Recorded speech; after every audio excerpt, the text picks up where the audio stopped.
At syempre, ang OJT natin naman na makakasama natin ngayon si Jed para sa kanyang final advice ngayong hapon ng mga idol.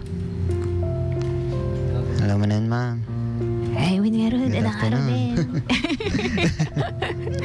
Okay. Ano masasabi mo dito, Jed? I-cut off na lang.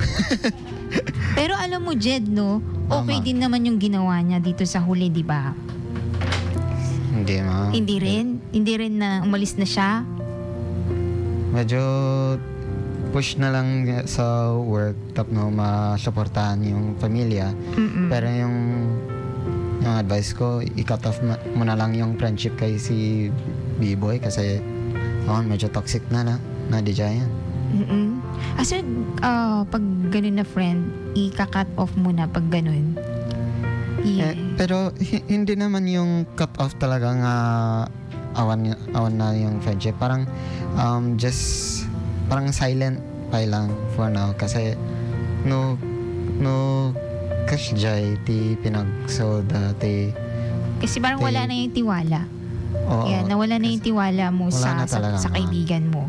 Wala na And, talaga. Kasi yung ginawa ni B-Boy ka ni Erwin, kahit ma'am,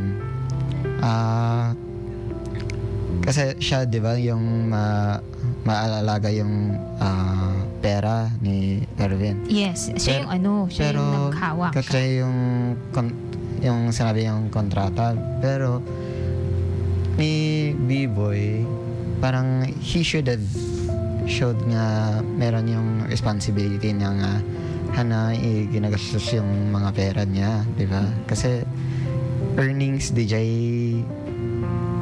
pera yung ni Erwin, di ba? Mm-mm. So, Tama. parang hanga kasjay kamati yung ginawa ni B-Boy sa kanya.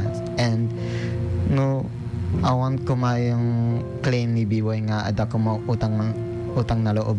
Nga Iisupay, kachi ko Erwin. nga, iti inubra na, when pinagsauna. Ganun, ma'am. Oh, yeah. Yun, para tata lang. Just, try to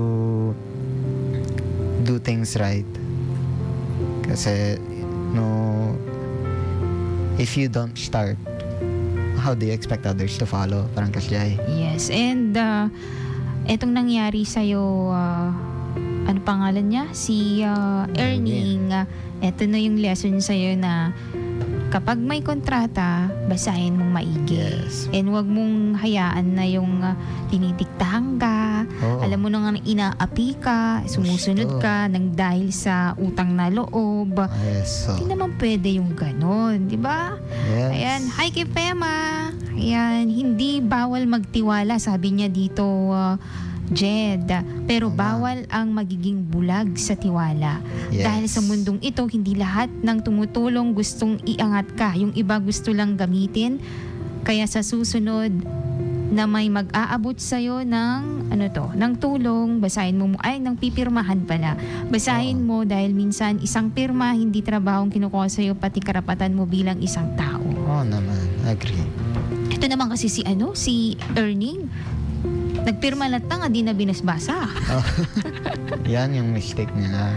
Tapos etong friend naman niya, kaibigan niya nga, alam naman niya na wala siyang alam sa Maynila. Kumbaga, inutakan niya. Makapairitad kasi nga kaibigan. Ito namang tita, dapat siya yung nag-guide. Hindi dapat ganyan. Ako pa rin ang magpapasahod sa kanya. Yes, to. Ganun Ganun, ma'am. dapat. Pero siya naman, madimot, inubra na. Kaya alam niyo dapat yung karapatan niyo bilang empleyado. Diba? Bilang empleyado, hindi dapat yung ganito, ganun. Hindi. You should know your right naman. Paglaban niyo kung tama. Yes, dapat aware ka yung abilities or responsibilities mo and ti rights mo. Kasi before entering a contract, dapat alam mo what Yes. you're getting into. Parang kasi Tama. tama talaga.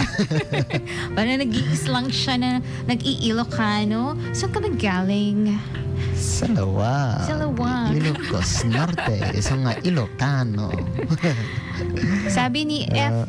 Jewels Online Shop, mapagsamantala si B-Boy. Magsamantalang kaibigan daw si B-Boy. Anyway, tayo po'y magpapaalam na. Ako po si Gina V. Dito lamang yan sa 99.5 IFM. Ang idol kong FM, Supaya.